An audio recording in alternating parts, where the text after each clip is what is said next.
안녕하세요. 절대값TV의 명품 PD 한PD입니다. 오늘은 신축 아파트로 빅 자산 만들기 2부입니다. 저는 시장이 과열이냐 고점이냐 그런 것을 판단할 때 제 나름대로의 기준이 있습니다. 제가 보는 기준은 사람의 욕망입니다. 사람의 욕망이 극에 달할 때가 바로 고점이라고 봅니다. 우리가 주식시장에서 고점이라고 할 때 보통 젊은 여자분들이 아기를 얻고 객장에 나타나거나 농사 짓던 분들이 주식시장으로 달려오거나 객장이 일반인들이 꽉 찰 때 보통 주식시장은 고점이라고 봅니다. 부동산 시장도 마찬가지입니다. 욕망이 극에 달할 때 어떤 현상이 부작용으로 나타나게 되어 있습니다. 그럼 그 욕망이 극에 달했을 때 어떤 현상이 나타날까요? 제 경험을 말씀드리겠습니다. 제가 예전에 천안 변두리에서 입주 아파트 중개를 한 적이 있습니다. 그곳은 투자 가치는 거의 없고 그냥 그 지역 실거주자들이 싼 맛으로 사는 직주 접근의 아파트였습니다. 그런데 그 아파트를 지을 때 천안에 투기바람이 불었습니다. 그 시골 변두리 아파트까지 서울에서 내려와 그냥 2개, 3개 분양권을 마구 사신 거죠. 당연히 입주할 때가 되니까 그 열기는 식었고 매수할 사람은 없고 매수자는 잔금이 없고 연체이자는 늘어나고 발을 동동 굴리는 상황이었습니다. 하지만 제가 어떻게든 실거주자를 붙여서 어렵게 거래를 성사시켜 드렸습니다. 물론 마이너스 프리미엄이 됐겠죠. 잔금날 매도자가 잔금을 받고 펑펑 울던 기억이 아직도 생생합니다. 나이가 좀 드신 분이었는데 그분이 우는 것을 보고 참 고생이 많으셨겠구나 그런 생각이 들었습니다. 저 역시 그런 풍경을 보고 투자는 아무 것이나 부안해동하면 안 되는구나 아주 뼈저리게 느꼈던 기억이 납니다. 투자 가치가 없는 부동산 상품을 부동산 지식이 부족한 일반인들이 싸다고 마구마구 사는 것이 바로 욕망이 극에 달했을 때의 모습입니다. 바로 그때가 부동산 시장의 욕망에 극에 달했을 때이고 그런 징후가 나타난다면 이제 무리하게 사셨던 분들은 물량을 줄이시고 탈출 전략을 가지셔야 합니다. 하지만 내가 가치가 뛰어난 물건을 가지고 실거주를 거주하고 있다. 강남을 가지고 있거나 과천을 가지고 있거나 판교를 가지고 있거나 그런 물건들은 조정을 받아도 가격 회복력이 뛰어나니까 장기간적으로 물론 가지고 가셔야 되겠죠. 제가 서론에서 이 말씀을 드리는 것은 지금 시장에서 그러한 징후들이 조금 보이기 시작했다는 것입니다. 당장 그렇다는 것은 아닌데 그런 징후가 보이기 시작했다는 것입니다. 굳이 저 지역 가서 재개발, 재건축 물건을 사야 하나? 그리고 초창기 재개발 사업지라고 그냥 무대포로 들어갑니다. 투자 전략이 없이 그냥 욕망으로 뛰어들어가는 모습이 제 눈에는 보이기 시작했다는 것입니다. 자, 진정한 고수는 자신의 욕망을 스스로 다스릴 줄 아는 사람입니다. 앞에 먹을 게 많다고 마구 먹어대면 안 된다는 것입니다. 마구 먹다가는 체한다는 것이죠. 몸이 상하는 것이죠. 부동산 시장은 내가 얼마나 많이 버느냐 그것이 중요한 것이 아닙니다. 이번 시장에서 생존을 해서 다음 상승 사이클에 얼마나 더 자산을 늘릴 수 있느냐 그 기회를 갖는다는 것이 중요합니다. 제가 이 말씀을 드리는 것은 요즘 최근에 인터넷을 보거나 유튜브를 보면 내가 돈 많이 벌었다 자랑하시는 분들이 많습니다. 근데 제가 보기에는 굉장히 위험한 투자를 하고 있는 게 보였습니다. 물건을 그냥 여기저기 이 지방 저 지방 수십 개를 삽니다. 수십 개. 그거 도대체 나중에 하락장에 들어가면 그거 감당이 안 됩니다. 벌 때는 버는 것 같지만 이런 상승장은 계속되지 않습니다. 언젠가는 하락장으로 전환하게 되어 있는데 그런 분들은 그런 브레이크 장치가 고장날 확률이 많습니다. 제가 이 말씀을 드리는 것은 우리가 아파트를 선택할 때는 입지와 가치로 선택을 하라는 것입니다. 그리고 한 가지 더 덧붙여서 신축 아파트를 선택하자는 의미에서 말씀을 드리는 것입니다. 입지, 가치, 신축 아파트 이 트리플이면 절대로 어디 가서 실패하지 않습니다. 계속해서 신축 아파트를 쏠리는 두 번째 이유입니다. 자, 요즘은 GDP가 높아졌습니다. 국민소득이 높아졌고 생활의 수준도 매우 높아졌습니다. 당연히 우리가 요구하는 생활의 질도 높아졌죠. 그러니까 이제 그런 시대이다 보니 이제 대부분의 사람들이 이제 아파트에 사는 것이 당연하게 생각합니다. 제가 가끔 이제 중고 매매를 해서 택배로 보내면 열이면 열 다 아파트입니다. 주소지가.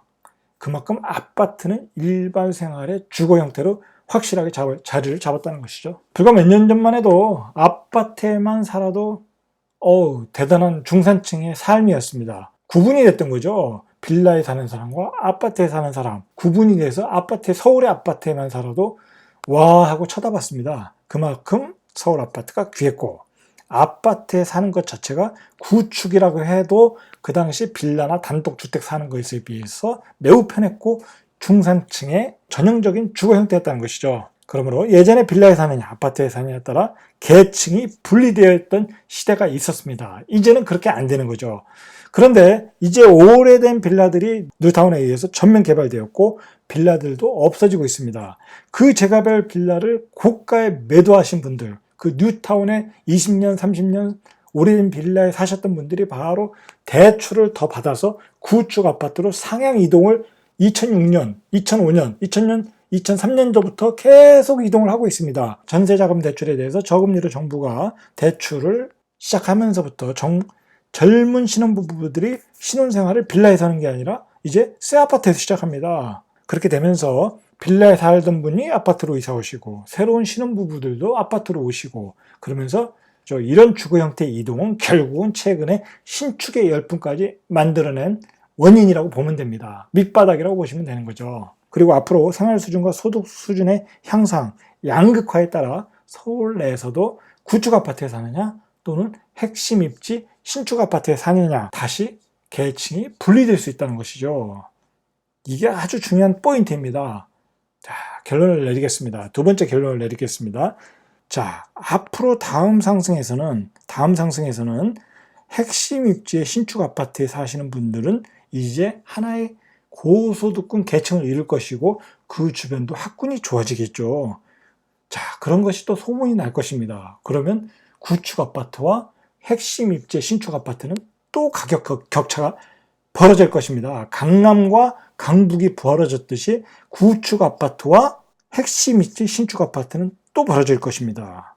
자, 이 점을 유념해서 보셔야 다음 사이클에서 내 자산을 빅 자산으로 만들 수 있는 것입니다. 자, 세 번째로 신축 아파트와 구축 아파트의 상품 격차가 매우 커졌다는 것입니다. 즉, 신축 아파트는 구축 아파트에 비해서 그 상품의 퀄리티가 매우 높습니다. 그럼 신축 아파트가 구축 아파트에 비해 무엇이 생활이 편리한가? 그것 몇 개 짚고 넘어가 보겠습니다. 첫째는 주차장에서 신축은 지하 주차장을 이용할 수 있고 구축의 건물 외부에 주차하는 것보다 편리한 것이죠. 겨울에 눈이 와도 눈을 치울 필요가 없다는 것이죠. 그냥 지하로 들어와서 원패스 시스템에 의해서 자동문이 열리고 엘리베이터가 정지하면 엘리베이터를 타고 집으로 바로 갈 수 있다. 이게 신축 아파트의 매력이고 얼마나 편하겠습니까? 둘째로 신축 아파트는 구축에 비해서 조경 면적이 넓죠. 지상을 다 조경으로 꾸몄습니다. 자, 조경이 잘 된 아파트에 한번 살아보시길 바랍니다. 살아보시면 도심 속에서 숲속을 걷는 느낌이 날 정도로 최근의 아파트들은 조경에 엄청난 공을 들이고 있습니다. 그러나 구축은 지상의 주차장이죠. 차가 다니는 주차장이 된 거죠. 세 번째로 신축의 구조가 구축의 구조보다 잘 빠졌습니다. 최근 신축은 3베이, 4베이 하면서 신축이 통풍이 잘 되고 그리고 수납 공간이 잘 되어 있습니다. 공간의 활용도가 신축이 구축에 비해서 매우 높습니다. 넷째로 신축과 구축은 아파트 단열에서도 차이가 납니다.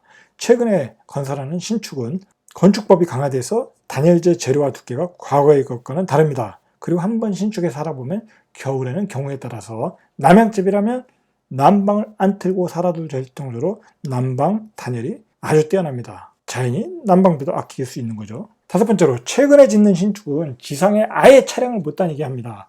그래서 지하 주차장의 높이도 높게 합니다. 이것은 우리의 자녀들이 지상에서 마음껏 뛰어 돌아다닐 수 있고 안전하게 다닐 수 있다는 것이죠. 그런 안정성에서도 신축이 뛰어납니다.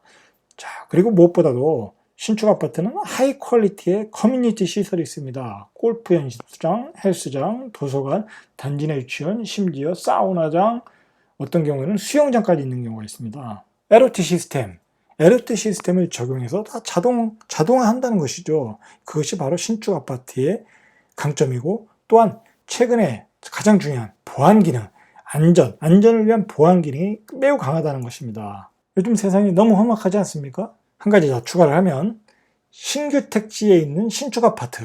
자, 출퇴근 문제는 사람마다 조금 다르겠지만 신규 택지의 신축 아파트들은 어떤 생활 블록권 안에 모든 것이 다 들어있습니다. 동사무소, 은행, 학원, 음식점, 근거리에서 그걸 다 이용할 수 있다는 것입니다. 매우 편리하죠. 한번 생활해 보신 분들은. 자, 결론입니다. 신기술의 발달로 구축 아파트와 신축 아파트는 그 격차가 크게 벌어졌다. 수요자들은 새로운 신축을 계속 원한다. 앞으로도 원한다. 기술이 발전하면 발전할수록 더욱 신축을 원할 것이라는 것입니다.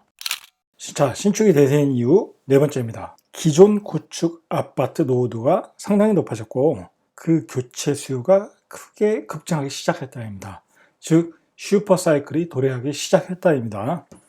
자, 어렵게 생각할 거 없습니다. 일기 신도시가 1992년 정도 입주를 시작했으니까 이제 몇 년만 있으면 30년 정도가 되어가고 있습니다. 서울에 20년 이상의 노후 아파트가 평균 70%가 조금 안 된다고 보면 됩니다. 10채 중 7채 정도가 20년 이상 노후 아파트라고 보시면 됩니다. 10년 이하의 아파트는 평균 13%밖에 안 된다고 합니다. 이렇게 높은 노후주택 비율은 당연히 신축에 대한 수요가 많아지겠죠. 대략 이런 통계 수치만 봐도 앞으로 신축 수요는 더욱 증가할 것이다. 그렇게 봐야 되겠죠. 우리가 왜 신축을 아파트 앞으로 사야 되나, 그것에 대한 백다이트하죠. 제가 일부에서 말씀드렸듯이 신축은 대기 수요자가 제일 많은 상품입니다. 바로 이렇게 교체 수요가 많아서 그런 거죠. 인서울에 있는 아파트들은 재건축, 재개발 단계까지 간 아파트들이 더 많습니다. 그러다 보니 배관에서 녹물이 나오고 주차 면적도 적고 이분들이 이사를 가야 되겠다는 수요가 많겠죠. 1년에 수도권에서 나오는 물량들이 한정되어 있습니다. 당연히 신축 수요가 부족하고 그것도 신도시 외곽보다는 도심 핵심 입지 역세권 신축, 이것은 더욱 부족한 거죠. 그러니까 그 아파트 가격이 이번 사이클에서 폭등을 한 거죠. 당연히 다음 사이클에서도 그런 수요는 늘어나겠죠. 신규 수요, 교체 수요 둘 다 신축으로 몰리면서 공급량이 절대적으로 부족했던 것이죠. 그것도 서울 도심 핵심 입지로 서울 외곽 쪽 거주자들도 구축의 도심 외곽 아파트보다는 수도권 신규 택지의 신축 아파트를 선호했다는 것입니다. 서울 핵심 중심지는 고소득군들의 실수요자들이 선호했다면 반면 서울 외곽 쪽에 거주하고 있는 분들은 수도권 경기 지역에 있는 보금자리 신규 주택 택지로 많은 이주를 하였습니다. 그것이 옥길, 향동, 항동, 다산, 은계, 백오신도시, 포일지구, 그 다음에 미사지구, 그런 곳들이 신규 택지의 신축 수요를 유발했던 택지지구죠. 그래서 구축에 사시는 분들이 신축 아파트 분양권을 매수하고 그 지역 신축들 역시 풍선 효과로 시세가 높게 상승을 하였습니다. 옥길이 8사 기준으로 6억까지 올랐고 다산 3.8에서 6억까지 6억 이상으로 올랐고 은계 역시 한 분양가가 3.6에서 5억까지 이르는 등 대부분의 아파트들이 큰 폭의 상승을 하였습니다. 서울 외곽 쪽으로 가신 분들은 굳이 도심 20년 이상 된 아파트보다는 다소 출근거리가 멀어도 상권, 교통환경이 완성된 보금자리 주택으로 이주를 한다는 것이 뚜렷했던 이번 시장입니다. 서울 외곽지 신규 택지의 신축들이 선전한 이유는 역시 최근 몇 년간 정부에서 교통 인프라를 엄청나게 투자를 했다는 것이죠. 특히 강남 쪽으로 연결하는 지하철 노선기, 고속화도로, 그런 건설 등으로 직장이 많은 강남 접근성이 매우 좋아지면서 그런 신규 택지들이 큰 폭의 시세 상승을 하였던 거죠. 결론적으로 중심지이든 외곽이든 모두가 생활 수준의 향상으로 신축을 원했다는 것이고 이제는 아파트가 주거의 중심 형태이고 구축에서 신축으로 교체 수요도 계속적으로 증가하고 있고 신축의 수요는 늘어날 수밖에 없는 구조라는 것이죠. 자, 중요한 것은 부동산 지식이 없는 일반인들이 무조건 싸다고 가치와 입지 평가 없이 또는 사업 진행 속도와 관계없이 무분별하게 재개발 물건들을 찾으러 다니고 있다는 것이 최근의 우려 상황입니다. 입지와 상품 가치를 철저하게 고려해서 신축을 선정하셔가지고 미래 자신의 자산을 빅 자산으로 만드셔야 됩니다. 자, 앞에서 우리가 봤듯이 신축에 대한 수요는 앞으로 더욱 많이 증가할 수밖에 없는 그런 구조입니다. 지금 다음 사이클 어디에 투자할 것인가? 답이 뻔히 보이는 것이죠. 잠깐 언급했듯이 구축에 사시는 분들과 빌라에 사느냐 아파트에 사느냐 신분의 계층이 나눠지던 시대가 있었다면 이제는 핵심 입지의 신축에 사느냐 아니면 구축의 아파트에 사느냐, 그거에 따라 나눠질 수 있다는 것입니다. 예전에는 강남에서 살다, 강남에서 사는 것과 강북에서 사는 것이 분리가 됐다면 이제 더 세분화돼서 분리가 될 것입니다. 또 계층도 분류가 됨으로써 계층이 분리된다는 것은 아파트 가격의 차이도 강남의 아파트와 강북의 아파트가 차이가 나듯이 가격은 서울시도 구축의 아파트와 신축의 아파트 그 양극화가 앞으로도 더욱 벌어질 가능성이 높습니다. 저희 절대값TV의 프로그램을 보시는 시청자 여러분, 한번 생각을 해보시죠. 주거지를 분류할 때 고급 주거지와 일반 주거지, 그렇게 일단 분류를 해보시죠. 그러면 고급 주거지는 당연히 고소득군의 부자들이 들어와서 자신만의 세계를 살려고 할 것입니다. 그곳에는 그 소득 수준에 맞는 문화가 형성이 되겠죠. 그리고 교육 환경도 만들어지겠죠. 그리고 그 고급지라는 것은 한 도시에서 아주 한정된 블록이겠죠. 들어오고 싶은 수요는 많고 계속 늘어나고 지역은 한정된 블록이고 당연히 가격은 폭등할 수밖에 없는 수급 구조라는 것이죠. 들어오는 분은 적고 사람은 몰리니까 이제 앞으로 시대에 소득이 높아지고 생활 수준이 높아지면서 이제 소득에 따라 계층의 분류도 명확해지고 그들 계층 각각에 사는 주거지도 확실히 분류가 되는 시대가 올 것입니다. 그런 시대에 우리는 대비해서 투자를 해야 한다는 것입니다. 그 고급지와 일반 주거지의 그 장벽은 무엇일까요? 그것은 오직 가격입니다. 그 가격이 높아지면 높아질수록 들어가기가 어려운 것이죠. 넘사벽이 되는 것이죠. 이미 이번 상승 사이클 강남에서 시작이 되었습니다. 강남이 평당 1억이라고 합니다. 이제 넘사벽이 된 것입니다. 이제 아무나 강남에 들어갈 수 있는 게 아닌 것이죠. 특히 강남의 핵심 지역인 경우에는 그 다음 차례는 앞으로 서울의 경우에는 마용성, 마포, 용산, 성동구에서 그 핵심 입지에서 다른 고급지가 형성이 될 것으로 봅니다. 우리는 그런 시대에 대비해서 각자 그곳에 입성 전략을 세우셔야 합니다. 이번 시장에서 급등한 강남을 남의 나라처럼 쳐다보는 창극이 다시 일어나지 않도록 우리는 지금부터 준비를 해야 한다는 것입니다. 이상 절대값TV의 명품 PD 한 PD였습니다.